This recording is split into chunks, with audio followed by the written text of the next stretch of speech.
బిస్మిల్లాహిర్రహ్మానిర్రహీం. అస్సలాము అలైకుం వరహ్మతుల్లాహి వబరకాతుహు. నా ప్రియమైన సోదర సోదరీమణులారా, ఈరోజు మనం ఒక చేదు నిజాన్ని మాట్లాడుకుందాం. నేడు మనలో చాలామంది మేము ముస్లింలము అని చెప్పుకోవడానికి గర్వపడతారు. ముస్లిం పేర్లు పెట్టుకుంటారు. ముస్లింల ఇంట్లో పుట్టారు కాబట్టి మేము ముస్లింలము అని నమ్ముతారు. కాని సోదరులారా, ఇస్లాం అంటే కేవలం ఒక పేరు కాదు. ఇస్లాం అంటే కేవలం ఒక గుర్తింపు కాదు. ఇస్లాం అంటే అల్లా సుబ్హానహు వ తఆలాకు సంపూర్ణంగా లొంగిపోవడం. ఇస్లాం అంటే విధేయత. మనం అల్లా సుబ్హానహు వ తఆలాను ప్రేమిస్తున్నామని చెబుతాము. మహనీయ ముహమ్మద్ ప్రవక్త సల్లల్లాహు అలైహి వసల్లం అంటే మాకు ప్రాణమని అంటాము. కానీ మన పనులు, మన జీవనశైలి ఇస్లాంకు ఎంత దూరంగా ఉన్నాయో ఒక్కసారి ఆలోచించారా?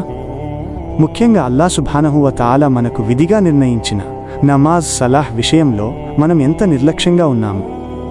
ఈరోజు మనం వాస్తవాలను ఖురాన్ మరియు హదీసుల వెలుగులో గుండెకు హత్తుకునేలా అర్థం చేసుకుందాం. అల్లాహ్ సుబ్హానహు వ తఆలా పవిత్ర ఖురాన్లోని సూరా అత్-తౌబా ఆయత్ 24లో ఒక గంభీరమైన హెచ్చరికను ఇచ్చారు.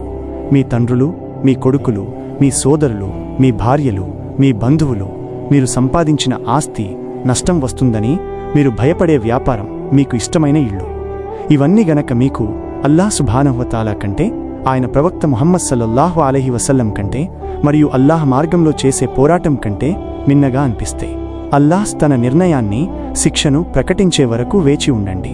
దీని అర్థం చాలా స్పష్టం సోదరులారా. మీ జీవితంలో ఏదైనా సరే, అది మీ వ్యాపారం కావచ్చు, మీ కుటుంబం కావచ్చు, లేదా మీ నిద్ర కావచ్చు, అది అల్లాహ్ ఆదేశం కంటే ఎక్కువ అని మీరు అనుకుంటే, మీరు అల్లాహ్ ఆగ్రహానికి సిద్ధంగా ఉండాలి. ఇది జోక్ కాదు, ఇది సృష్టికర్త ఇస్తున్న హెచ్చరిక. నమాజ్ అనేది మన ఇష్టం వచ్చినప్పుడు చదవడానికి ఒక ఆప్షన్ కాదు. అల్లాహ్ సుబ్హానహు వ తఆలా ఖురాన్లో 80 కంటే ఎక్కువసార్లు నమాజును స్థాపించండి అని ఆజ్ఞాపించారు. అల్లాహ్ ఎప్పుడూ ఇలా చెప్పలేదు, ఖాళీగా ఉన్నప్పుడు చదవండి లేదా మీకు మూడ్ బాగున్నప్పుడు చదవండి అని. ఆయన చెప్పింది ఒక్కటే, నమాజ్ స్థాపించండి. రేపు ప్రళయ దినమున, ఖియామత్ రోజు అల్లాహ్ సుబ్హానహు వ తఆలా ముందు మనం నిలబడినప్పుడు మొట్టమొదట అడిగే ప్రశ్న దేని గురించి తెలుసా? మహనీయ ముహమ్మద్ ప్రవక్త సల్లల్లాహు అలైహి వసల్లం చెప్పారు, ప్రళయ దినాన ఒక బానిస నుండి లెక్కించబడే మొదటి కార్యం నమాజ్.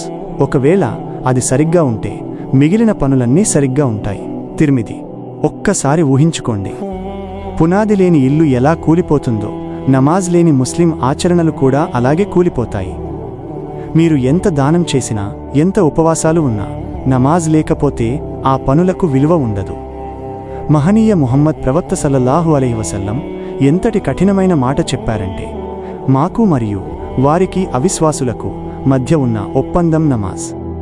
ఎవరైతే దానిని వదిలేస్తారో వారు కుఫర్, అవిశ్వాసం చేసినట్లే. అహ్మద్, తిర్మిది. ఈరోజు మనం ఎన్నో సాకులు చెబుతాము. నేను చాలా బిజీగా ఉన్నాను, నాకు చాలా అలసటగా ఉంది, అల్లాహ్ నా హృదయంలో ఉన్నాడు, నేను మంచి మనిషిని కదా. కానీ సోదరులారా, అల్లాహ్ సుబ్హానహు వ తఆలా ఖురాన్లో ఇలా అంటున్నారు, తమ నమాజుల పట్ల అశ్రద్ధ వహించే నమాజీలకు వినాశనం తప్పదు. సూరా అల్-మౌన్. నమాజు చదివి అశ్రద్ధ చేసేవారికే శిక్ష ఉంటే, ఇక అసలు నమాజ్ చదవని వారి పరిస్థితి ఎంత భయంకరంగా ఉంటుందో ఆలోచించండి. ప్రేమ అనేది మాటల్లో ఉండదు, విధేయతలో ఉంటుంది. మీరు అల్లాహ్ సుబ్హానహు వ తఆలాను ప్రేమిస్తే ఆయన ప్రవక్త ముహమ్మద్ సల్లల్లాహు అలైహి వసల్లం చూపిన మార్గాన్ని అనుసరించాలి. విధేయత లేని ప్రేమ అబద్ధం. ఇస్లాం అంటే కేవలం నా మనసు మంచిది అని చెప్పుకోవడం కాదు. ఇస్లాం అంటే ఒక క్రమశిక్షణ, అల్లాహ్ పెట్టిన హద్దులను గౌరవించడం. గుర్తుంచుకోండి సోదరులారా, మరణం మనల్ని అడిగిరాదు. అది మీరు ధనవంతులా, పేదవారా అని చూడదు. మీరు బిజీగా ఉన్నారా అని అడగదు. అది అడిగేది ఒక్కటే, నువ్వు సిద్ధంగా ఉన్నావా? మలైకల్ మౌత్, ప్రాణదాత వచ్చినప్పుడు ఒక్క సెకండ్ కూడా సమయం దొరకదు. అప్పుడు నేను రేపటి నుండి నమాజ్ చదువుతాను అని మొరపెట్టుకున్నా లాభముండదు. కాబట్టి ఇప్పుడే, ఈ క్షణమే అల్లాహ్ వైపు మళ్ళండి. ఆయన క్షమాగుణం కలవాడు, కానీ ఆయన శిక్ష కూడా చాలా కఠినంగా ఉంటుంది. దునియా, ప్రపంచం మిమ్మల్ని నియంత్రించకూడదు. మీరే దునియాను అల్లాహ్ మార్గంలో నడిపించాలి. వ్యాపారం కోసం నమాజ్ వదలకండి. నమాజ్ కోసం వ్యాపారాన్ని కాసేపు ఆపండి. అప్పుడే మీ సంపాదనలో బర్కత్ ఉంటుంది. దువా. యా అల్లాహ్, మా హృదయాలను నమాజ్ వైపు మళ్లించు. మమ్మల్ని సాకులు చెప్పేవారిగా కాకుండా నీకు విధేయులుగా ఉండేవారిగా మార్చు.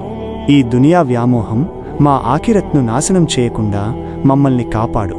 మరణం రాకముందే మా తౌబాను, క్షమాపణను స్వీకరించు. యా అల్లా, మాకు, మా కుటుంబాలకు 5 పూటల నమాజ్ చదివే తౌఫీక్ ప్రసాదించు. ఆమీన్ యా రబ్బల్ ఆలమీన్. మరిన్ని శక్తివంతమైన ఇస్లామిక్ విషయాల కోసం మా తెలుగు రిమైండర్ ఛానల్ని సబ్స్క్రైబ్ చేసుకోండి. ఈ సందేశాన్ని ఇతరులకు షేర్ చేసి అల్లాహ్ దగ్గర పుణ్యాన్ని పొందండి. జజాకల్లాహు ఖైర్. అస్సలాము అలైకుం.